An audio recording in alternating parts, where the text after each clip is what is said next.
ഓം നമ ശിവായ.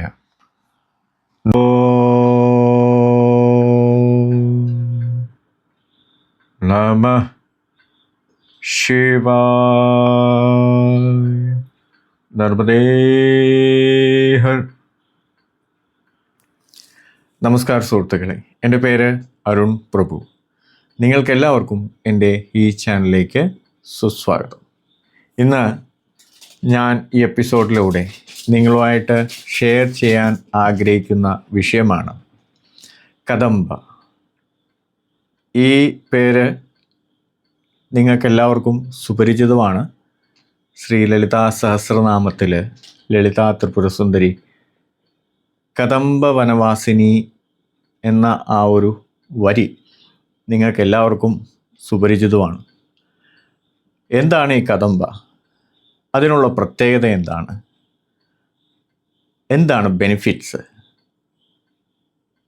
ഒട്ടുമിക്കവർക്കും ഇത് സുപരിചിതമായിരിക്കും, എന്നാൽ മുക്കാൽ ഭാഗം ആൾക്കാർക്കും അത്ര സുപരിചിതമല്ലാത്തത് കൊണ്ടാണ് ഞാൻ ഈ എപ്പിസോഡിൽ കദംബ വൃക്ഷത്തിൻ്റെ പ്രാധാന്യം പറയുവാൻ കാരണം.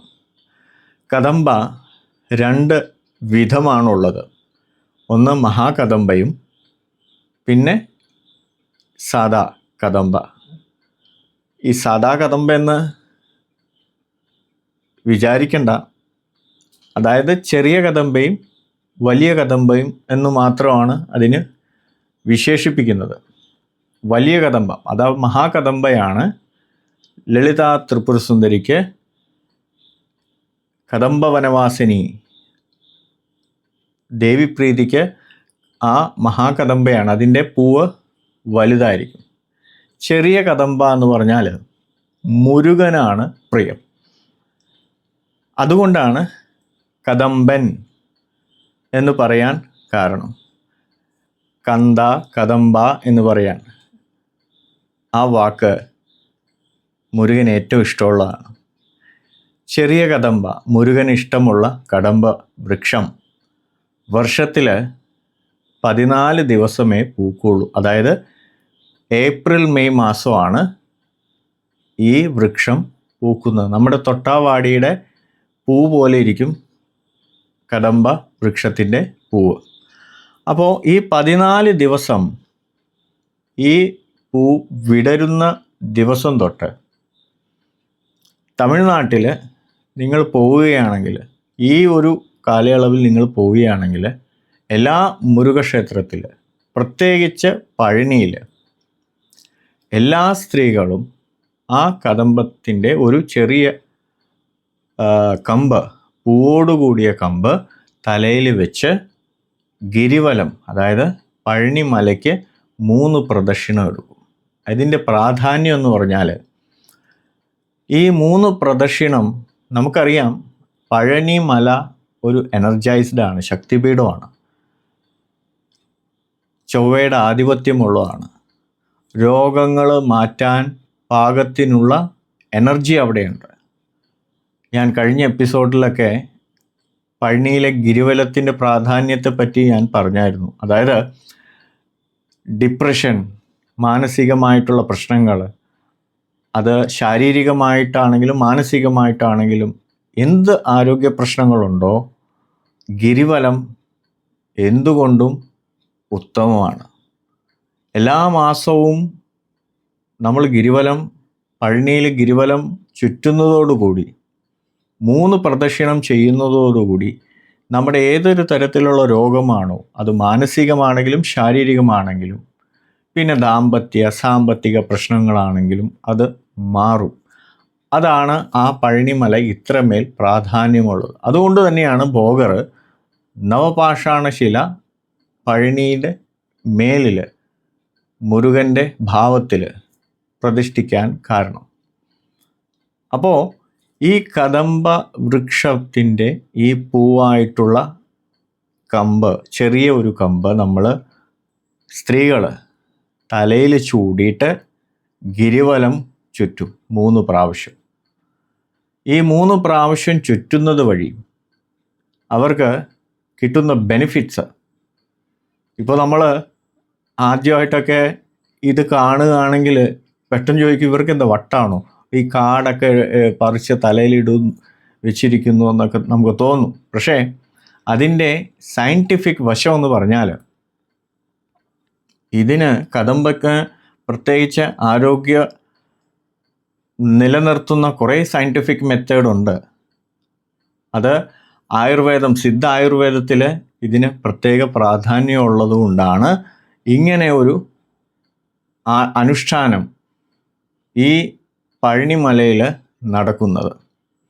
അപ്പോൾ ഇത് തലയിൽ ചൂടി സ്ത്രീകൾ ഗിരിവലം പ്രദക്ഷിണം ചെയ്യുന്നു. അതിൻ്റെ ബെനിഫിറ്റ്സ്: ദീർഘായുസ്, ഭർത്താവിനായുസ്, അതായത് സുമംഗലി എപ്പോഴും ആയിത്തീരാൻ, അതായത് കൊച്ചുകുട്ടികൾ, പീരീഡ്സ് ആകാത്തവർ, പീരീഡ്സ് ആകുന്നതിന് മുമ്പുള്ള കുട്ടികൾ, അതായത് സ്ത്രീ സംബന്ധമായിട്ടുള്ള എന്ത് തരത്തിലുള്ള ആരോഗ്യ പ്രശ്നമാണെങ്കിലും മാറിക്കിട്ടും. അതേപോലെ ഭർത്താവിന് നല്ല രീതിയിൽ ഉയർച്ച വരിക, അത് ബിസിനസ് ആയിക്കോട്ടെ, ജോലി ആയിക്കോട്ടെ, അതൊക്കെ ഈ അനുഷ്ഠാനത്തിൻ്റെ ഭാഗമാണ്. നമ്മൾ ഈ മെയ് മാസം, ഏപ്രിൽ മെയ് മാസം നമ്മൾ പഴനിയിൽ പോയി കഴിഞ്ഞാൽ ഗിരിവലം ഏതൊക്കെ സ്ത്രീകൾ പ്രദക്ഷിണം വലയം വെക്കുന്നു അവരുടെയൊക്കെ തലയിൽ ഈ ഒരു കദംബ ചെടിയോടുകൂടിയ, അതായത് പൂവോടുകൂടിയ കമ്പ് എപ്പോഴും അവരുടെ തലയിലുണ്ടാവും. അതാണ് ഈ ഒരു അനുഷ്ഠാനത്തിൻ്റെ പ്രാധാന്യം. പക്ഷെ കേരളത്തിലും ഉണ്ടായിരുന്നു, പക്ഷെ അതൊന്നും ഇപ്പോൾ ന്യൂജൻ ആയതോടുകൂടി എല്ലാം അങ്ങോട്ട് നിർത്തിവെച്ചു. നമുക്കറിയാം, കർക്കിടക മാസമാകുമ്പോൾ ദശപുഷ്പം ചൂടുന്നതും, അതേപോലെ അശോക പൂവിൻ്റെ ഇലയോടുകൂടി, അതായത് ഞാനിപ്പോൾ പറഞ്ഞ പോലെ കദംബ പൂവോടുകൂടിയ ചെറിയ കമ്പ്, ഇലയും പൂവും കൂടിയ ആ ഒരു ഭാഗം സ്ത്രീകൾ കർക്കിടക മാസങ്ങളിലൊക്കെ ചൂടിയിരുന്നു. അശോകം എന്ന് പറഞ്ഞാൽ എന്നും ചൂടാം. കർക്കിടക മാസത്തിലാണ് ദശപുഷ്പം ചൂടുന്നത്. പക്ഷെ ബാക്കിയുള്ള മാസങ്ങളിലൊക്കെ ഈ അശോകപ്പൂ എപ്പോഴും സ്ത്രീകൾ തലയിൽ വെച്ചിരുന്നു. അതും ഇലയോടുകൂടിയ വേണം വെക്കാൻ. പണ്ടൊക്കെ വെച്ചിരുന്നു. കാരണം നമുക്കറിയാം, സീതയെ ലങ്കയിൽ പാർപ്പിച്ചത് അശോക വൃക്ഷത്തിൻ്റെ കീഴിലാണ്. അതെന്ത് പറഞ്ഞാൽ, അശോക വൃക്ഷത്തിൻ്റെ താഴെ ഇരുന്ന് കഴിഞ്ഞാൽ അതിൻ്റെ ഗുണമെന്ന് പറഞ്ഞാൽ സ്ത്രീകൾക്ക് ഏത് തരത്തിൽ അനുഭവപ്പെടുന്ന പ്രശ്നങ്ങൾ, ഇപ്പോൾ പീരീഡ് സംബന്ധമായിട്ടാണെങ്കിലും ഗർഭാശയ സംബന്ധമായിട്ടാണെങ്കിലും അവർക്കുണ്ടാവുന്ന ഈ പീരീഡ്സിൻ്റെ ടൈമിലുണ്ടാവുന്ന ഹോർമോൺ വ്യത്യാസത്തിൽ, സ്വഭാവത്തിൽ, മാനസികമായിട്ടുള്ള ഡിപ്രഷൻ ഉണ്ടാകാതിരിക്കാനും ഒക്കെ, അതായത് സ്ത്രീകൾക്ക് മാത്രം ഉദ്ദേശിച്ച ഒരു വൃക്ഷമാണ് അശോകം. അപ്പോൾ അശോകത്തിൻ്റെ ഇലയോടുകൂടിയ പൂ സ്ത്രീകൾക്ക് ചൂടുന്നതോ അല്ലെങ്കിൽ അശോക വൃക്ഷത്തിൻ്റെ താഴെ 1 മണിക്കൂർ ചെലവഴിക്കുന്നതോ എന്തുകൊണ്ടും സ്ത്രീകൾക്ക് എപ്പോഴും ഗുണം ചെയ്യും. അവരുടെ ആരോഗ്യ പ്രശ്നങ്ങളെല്ലാം മാറിക്കിട്ടും.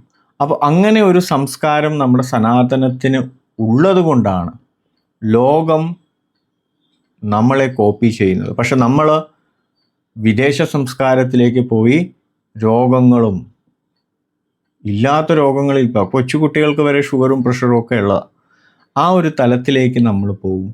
അത് പാടില്ല. നമ്മുടെ സംസ്കാരം എന്തുകൊണ്ടും മഹത്തരമാണ്. അതുകൊണ്ടാണ് സനാതനധർമ്മത്തിന് ഇത്രമേൽ ആളുകൾ, ഇപ്പോൾ റഷ്യ ആണെങ്കിലും അമേരിക്ക ആണെങ്കിലും ഭൂട്ടാൻ, ചൈന, എല്ലാവരും സനാതനധർമ്മത്തിലെ സ്വീകരിച്ചുകൊണ്ടിരിക്കുകയാണ്. Why? Because it is not a religion. അതൊരു സംസ്കാരമാണ്. പ്രകൃതിയോട് ഇടചേർന്നുള്ള അനുഷ്ഠാനമാണ് സനാതനം എന്ന് പറയുന്നത്. നമുക്കറിയാം, മതങ്ങൾക്കേക്കാളും പ്രാധാന്യം നമ്മുടെ പൂർവികർക്കുണ്ട്, ഇല്ലേ? നമ്മുടെ എത്രയോ പൂർവികന്മാർ അങ്ങ് 10,000, 1000, 10,000 വർഷങ്ങൾക്കും മേളിലുണ്ട് നമ്മുടെ പൂർവികന്മാരുടെ ജീവിത ചരിത്രം.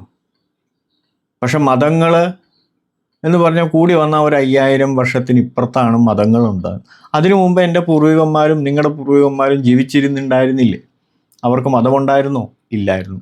അവർ സംസ്കാരമാണ് ഫോളോ ചെയ്തുകൊണ്ടിരുന്നത്. അതാണ് സനാതനധർമ്മം എന്ന് പറയുന്നത്. പിൽക്കാലത്ത് കലിയുഗം കുറേ നാളുകൾ കഴിഞ്ഞപ്പോഴാണ് ഓരോ വ്യക്തിത്വങ്ങൾ, മഹത് വ്യക്തിത്വങ്ങൾ വന്ന് അതിനെ മതങ്ങളായിട്ട് കൺവേർട്ട് ചെയ്തത്. അതുകൊണ്ട് മതങ്ങൾ ഒരിക്കലും നമുക്ക് നല്ല വഴി കാട്ടി തന്നിട്ടുണ്ട്. പക്ഷെ അതിന് ഇപ്പോൾ അതൊരു നെഗറ്റീവ് എന്നുള്ള രീതിയിലാണ് പോകുന്നത്, നമുക്കെല്ലാവർക്കും അറിയാം. അപ്പോൾ സനാതനധർമ്മം അതൊരു മതമല്ല, അതൊരനുഷ്ഠാനമാണ്, അതൊരു സംസ്കാരമാണ്. അത് പ്രകൃതിയായിട്ട് നമ്മൾ ഇടപഴകുന്ന ഒരു രീതിയാണ്.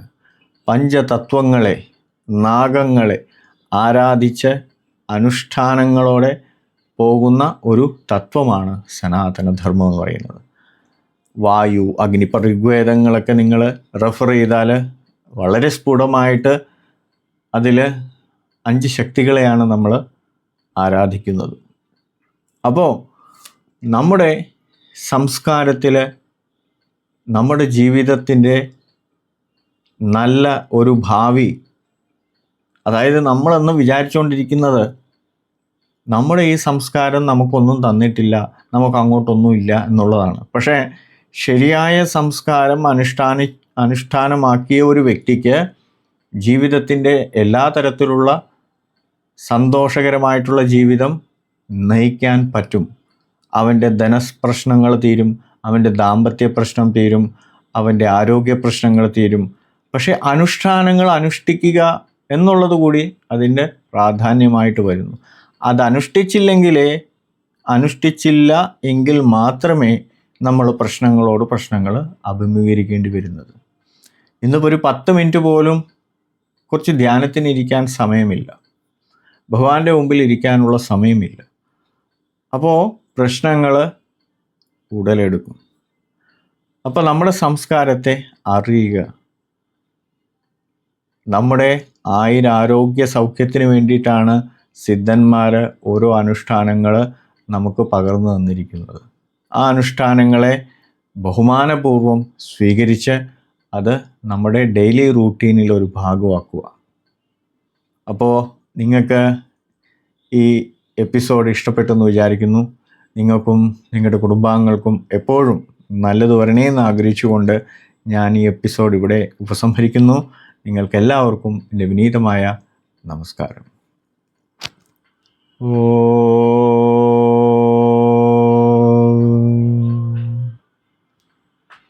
നമഃ ശിവായ. നർമ്മദേ ഹർ.